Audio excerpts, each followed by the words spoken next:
Hola, bienvenidos y bienvenidas una semana más a Ciclismo Evolutivo. Ya sabéis, el podcast donde unimos práctica, ciencia y experiencia para hablar sobre entrenamiento, nutrición, psicología y todo aquello que tenga que ver con el rendimiento en ciclismo.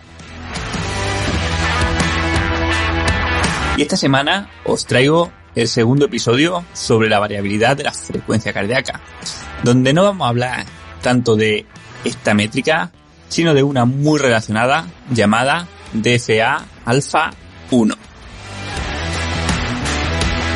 Este conjunto de letras y números esconde uno de los valores que más potencialidades y más descubrimientos nos va a poder permitir afrontar tanto en la actualidad como en el futuro. Así que será mejor que nos acostumbremos a escucharlo. Más concretamente, vamos a hablar sobre qué es esto de DFA alfa 1, cómo se calcula, qué significa, qué usos tiene y qué enseñanzas nos deja. Así que, sin más, vamos con el episodio.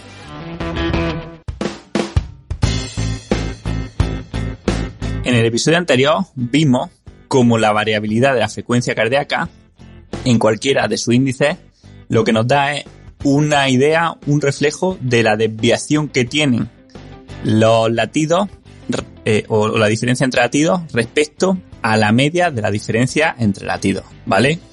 Por verlo de forma muy simple, ¿vale? Digamos que la variabilidad de la frecuencia cardíaca refleja variaciones, ¿vale? Imaginemos que la potencia media es 200 y las variaciones son que a veces pedaleamos a 100 vatios y otras veces a 300, ¿vale? Pues bueno, en este caso la variabilidad nos hablaba de estas variaciones como si fuese a potencia normalizada, pero hay otras formas de medir esta variabilidad que también son muy interesantes. Y aquí es donde entra en juego DF alfa 1.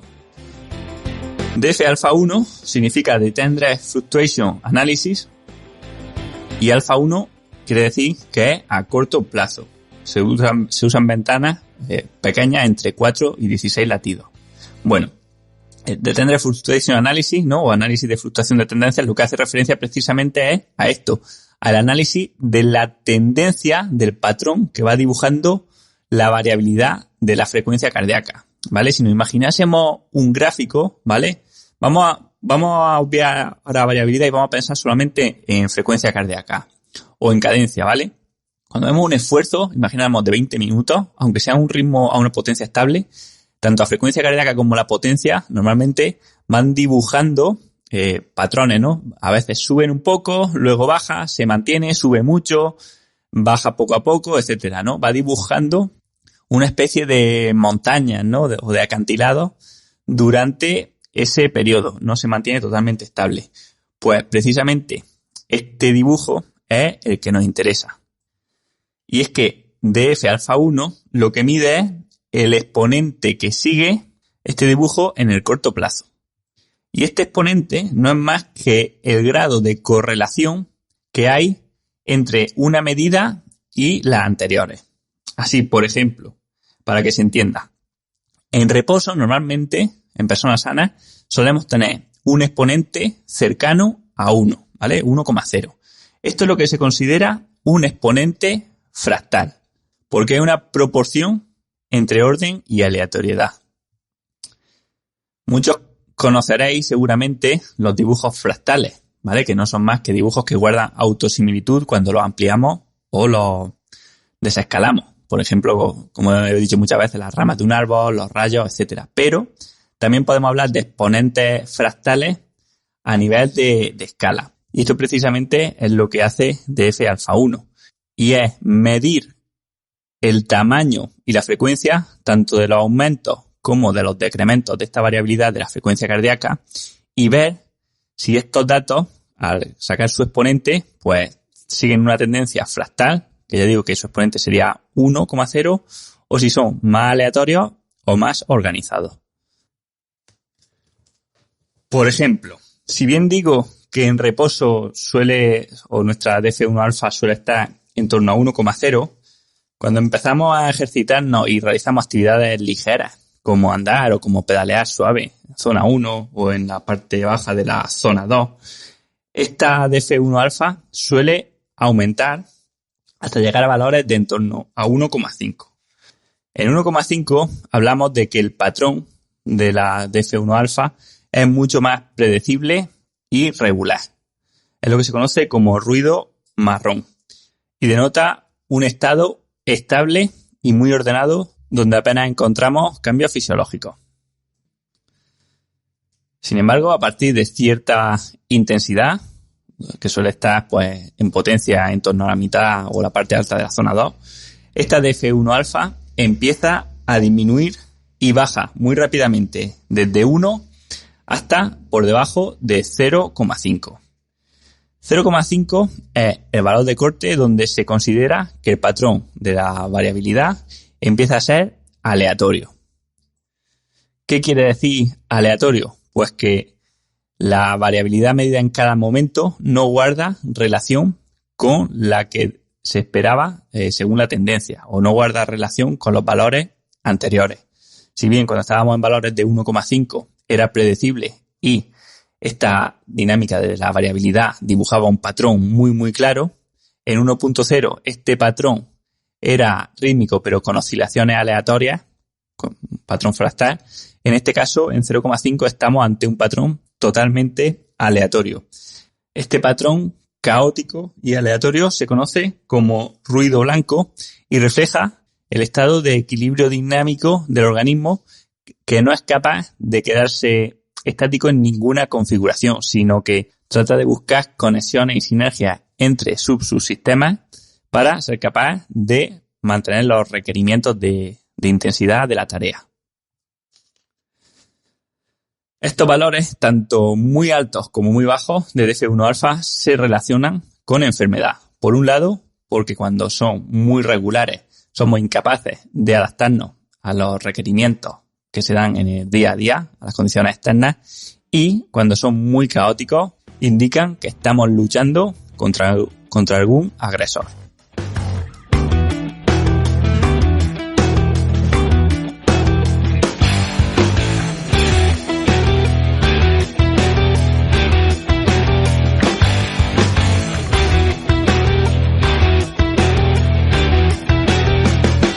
Bueno, pues habiendo dado ya la parte más dura de la teoría, la realidad es que esto tampoco tenéis que entenderlo como tal para ser capaces de beneficiaros de su uso.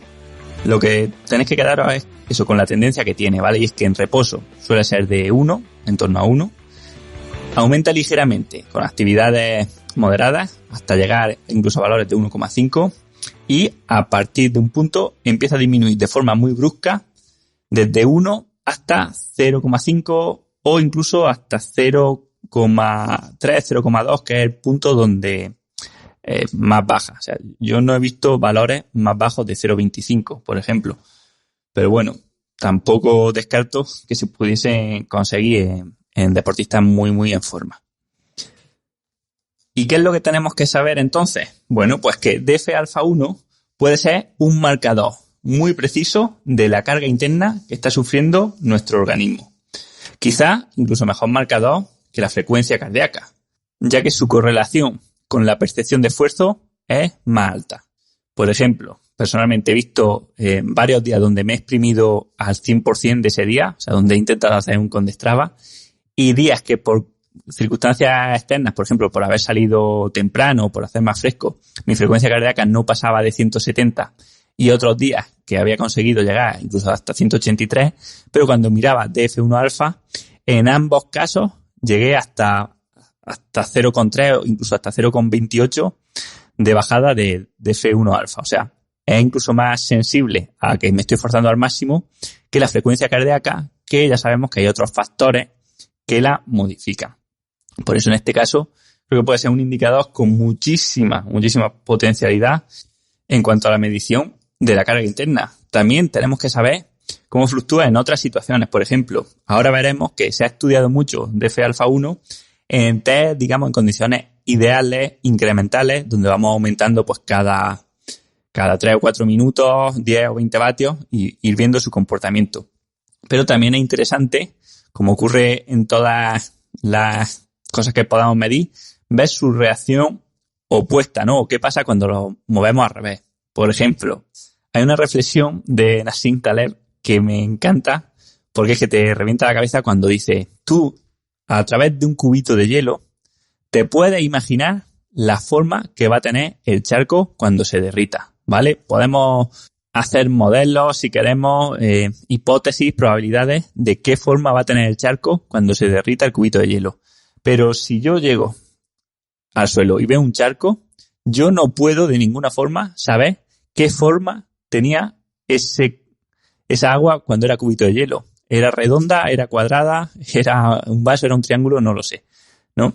Bueno, pues aquí ocurre lo mismo. O sea, si bien sabemos lo que pasa con test progresivos, conforme vamos aumentando la intensidad, la mayor aplicación o donde tenemos que ver que funcione bien de F-alfa-1 es qué ocurre en situaciones contrarias. Por ejemplo, qué ocurre con él después de hacer un esfuerzo al máximo, ¿no? Cuánto tarda en recuperarse y si ese tiempo que tarda en recuperarse de F-alfa-1 y tarda en volver a subir de 1, pues si está en consonancia con la carga interna que está sufriendo el deportista en ese momento. Por ejemplo, tenemos algún estudio de Cristina Blasco y Manuel Mateo que nos hablaban de que en 10 minutos no habían conseguido la recuperación de D-alfa-1 después de una sesión interválica. Otra cosa interesante es ver cómo va evolucionando conforme va aumentando la fatiga en la actividad. Y eso también se ha visto en algunas investigaciones. Por ejemplo, el equipo de Grönwald, que es seguramente el científico que más ha trabajado con DF-alfa-1 y la variabilidad, nos mostraban que durante una maratón los corredores o la dinámica de DF-alfa-1 de los corredores iba disminuyendo progresivamente hasta estabilizarse en torno a valores de 0,3. O sea, que aunque el ritmo de maratón realmente se supone que se corre entre los dos umbrales, o sea, aunque lo esperable es que DF-alfa-1 en una maratón se mantuviese estable si no pasase de fatiga, pues en torno a 0,6 o 0,75, la realidad es que esta iba disminuyendo progresivamente. Esto es un punto a favor de F-alfa-1, ya que sabemos que los umbrales son dinámicos, que no, de hecho, en el caso de que exista este umbral, no va a ser el mismo durante todo el entrenamiento, sino que conforme va aumentando la fatiga, nuestros distintos umbrales, medidos como los midamos, van disminuyendo en potencia, ¿no? Respecto al parámetro de control. Bien, pues esto es otro punto a favor para F-alfa-1. Pero sí que antes de echar las campanas al vuelo, sí que os diría que para mí sigue siendo un marcador muy útil, pero un punto por debajo del gol estándar, que seguiría siendo nuestra percepción de esfuerzo. ¿Por qué? Por un simple factor que también he visto en mis carnes. Y es que uno deja de pedalear cuando no es capaz de soportar el esfuerzo. Independientemente de lo que diga de F-alfa-1, porque yo lo he utilizado incluso en competiciones y he visto cómo he llegado a los límites de, por ejemplo, a 0,28, que ha sido mi mínimo, y desde que he llegado a 0,28 hasta que me quedé del grupo, pasaron casi 10 minutos más, ¿vale? Entonces, está bien como indicador de carga interna, pero creo que nunca va a superar aún a nuestra percepción de esfuerzo, que es la que realmente integra todo y nos limita el rendimiento cuando ya no somos capaces de soportar. Si te resulta interesante el contenido de este podcast y quieres seguir aprendiendo y profundizando sobre estos temas, te recomiendo que visites ciclismoevolutivo.com, donde tenemos formaciones relacionadas con todos los aspectos del mundo del entrenamiento. Y es que podrás aprender sobre principios del entrenamiento, periodización, diseño de sesiones, análisis de datos, entrenamiento de fuerza e incluso sobre el lanzamiento y la gestión de tu negocio como entrenador. Todos los cursos están grabados en vídeo, por tanto podrás verlos cuantas veces quieras y donde quieras a la hora que tú quieras. Y además, todos los cursos tienen soporte de apoyo donde podrás dejar todas tus dudas y preguntas para ser respondidas y que salgas de ahí con las ideas claras y un conocimiento muy práctico y aplicable desde el minuto 1. Si tienes dudas sobre si estos cursos son para ti, date un paseo por la web y échale un vistazo a las reseñas que nos han ido dejando los alumnos. Y es que ya casi 4 de cada 5 personas que han hecho un curso con nosotros han repetido con al menos otro. No se me ocurre mejor prueba que esta de que el contenido les ha gustado y les ha ayudado, haciendo de los cursos, sin duda, una de las mejores inversiones que podéis hacer si queréis mejorar vuestro rendimiento y evitaros dolores de cabeza. Ya sabéis, ciclismoevolutivo.com o yendo al enlace que dejaré en las notas del episodio.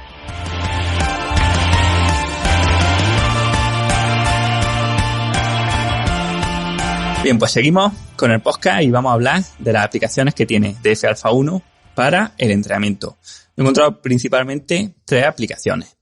La primera es para su uso durante el entrenamiento y consistiría en utilizarla para conocer la intensidad a la que estamos pedaleando o a la que nos estamos ejercitando.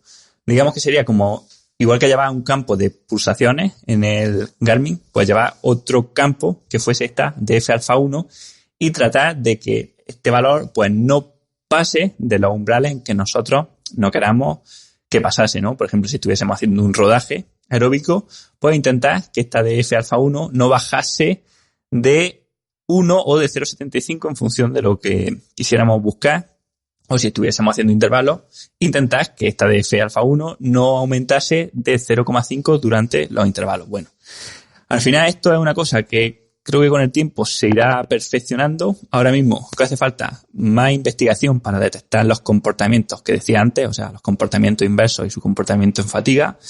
Y también hace falta bandas con mucha más precisión. Actualmente las bandas más precisas son las Polar H7 y H10, que son bastante caras, se nos van una a los 100 euros y otra a 80.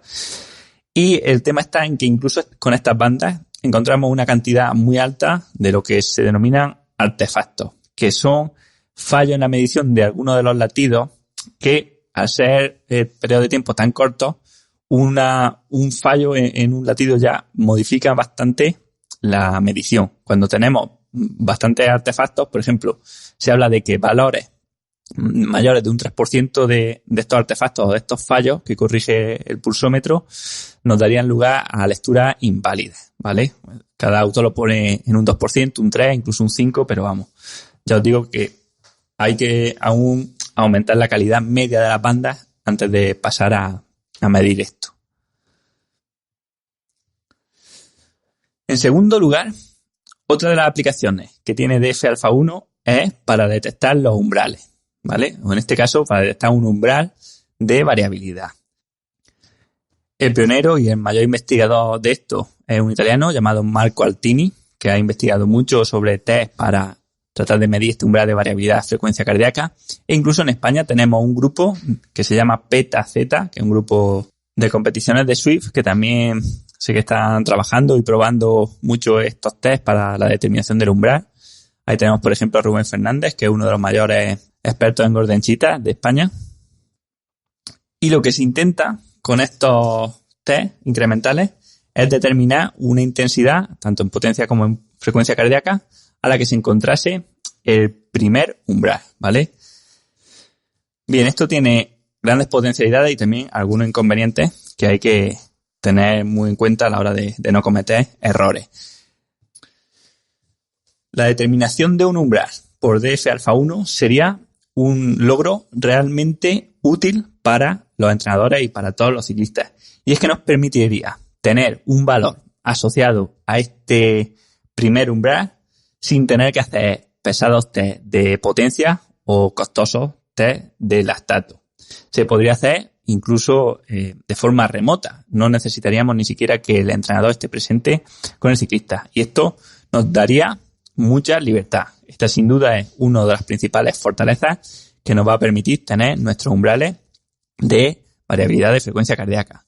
Ahora bien, hay principalmente dos cosas que tenemos que tener en cuenta. Una es que cuando hablamos de umbral de DF1 alfa, es umbral de DF1 alfa, no umbral de lactato, no umbral ventilatorio, ni tratar de asociarlo a ninguna otra métrica o ningún otro parámetro. Son puntos distintos en una curva de potencia y no pasa nada porque lo sean. Al final lo que importa es que sea preciso, es que siempre se dé cuando ocurran los mismos cambios fisiológicos.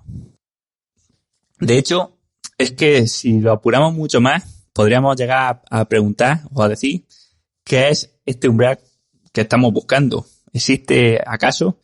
Porque conforme vamos teniendo investigaciones más recientes, las definiciones de primer y segundo umbral se van haciendo cada vez más metafísicas. Por ejemplo, la última definición de primer umbral que he leído es el cambio entre el dominio de intensidad fácil al dominio de intensidad moderado.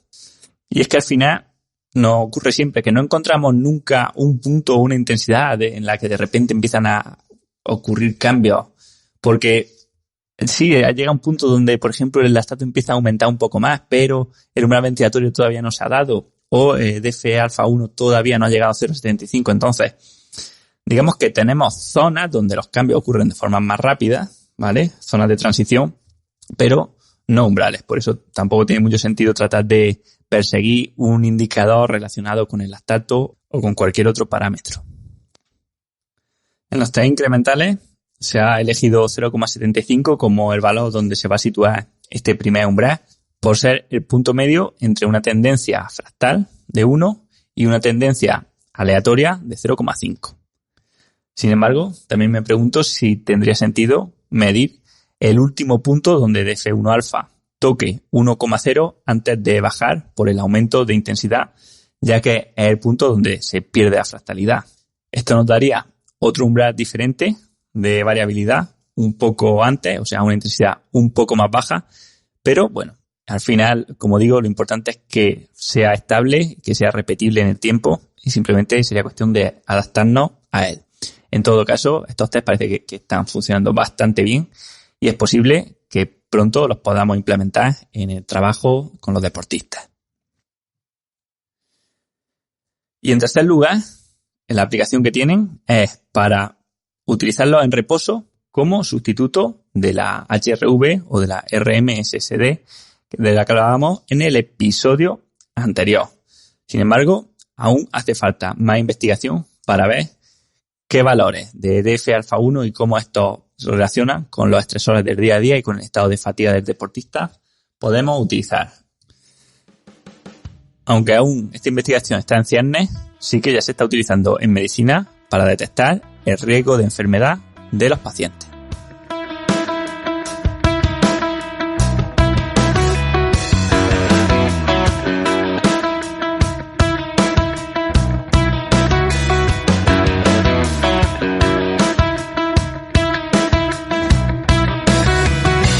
Bueno, y para terminar el podcast, vamos con lo más importante.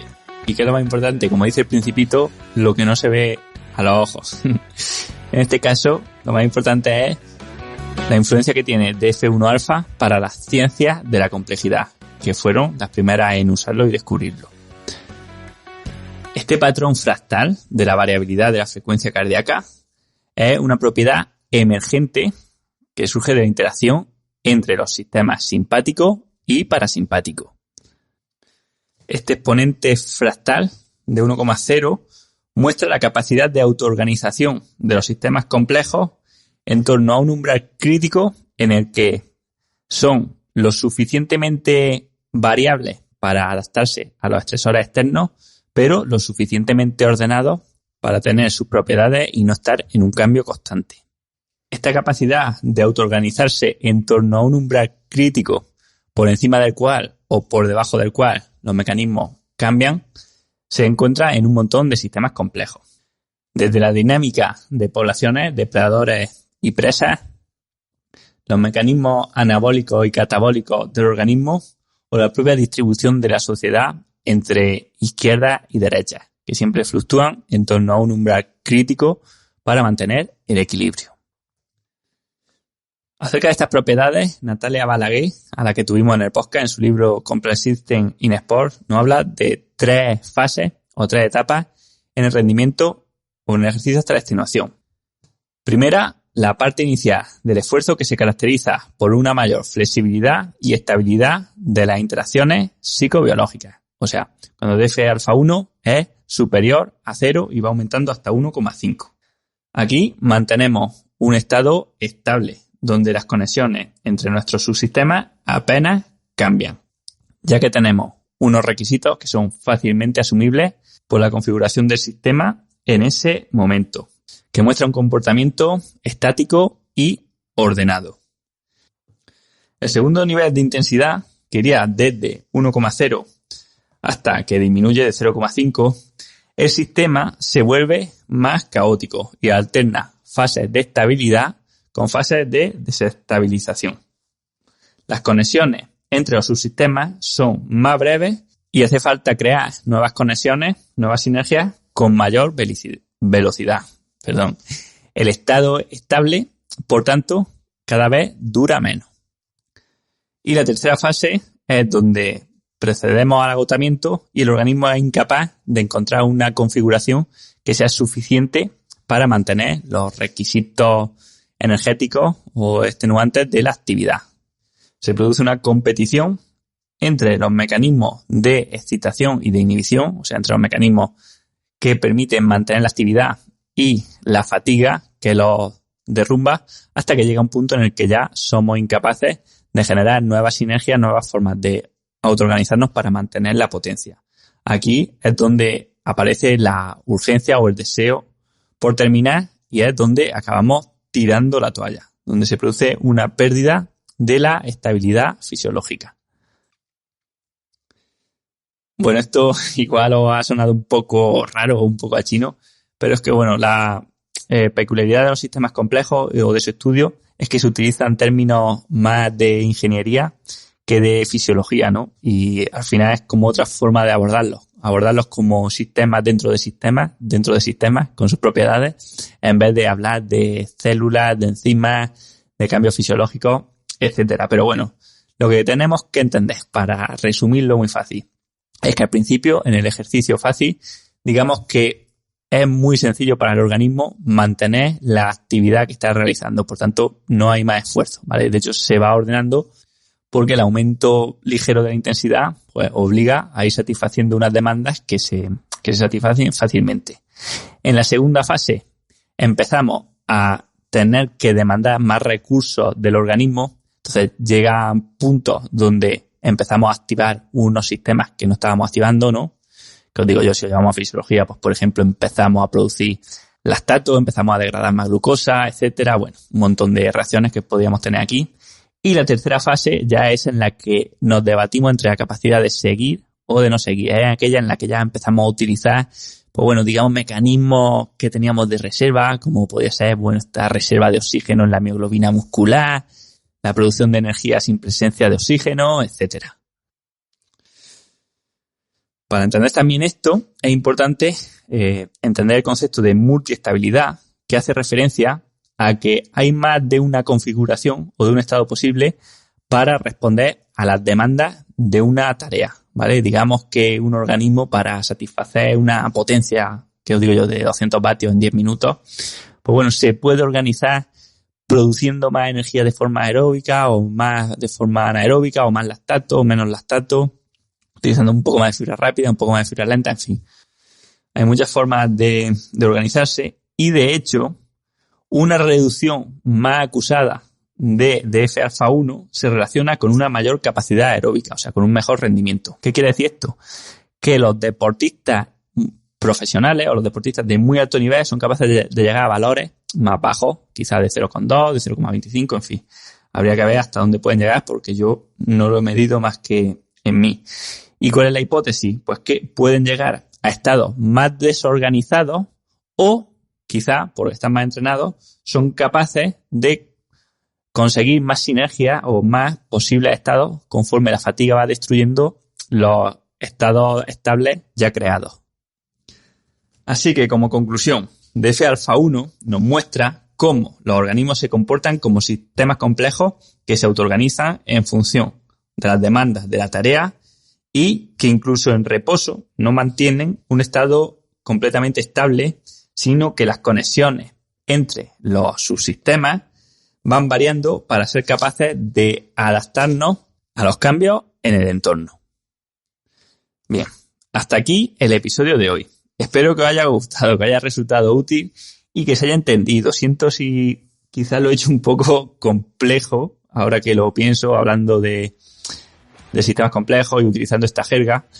Pero bueno, si tenéis cualquier duda la podéis dejar en los comentarios y sobre todo las consultas así más grandes en el grupo de Telegram, que es donde solucionamos la principal mayoría de dudas.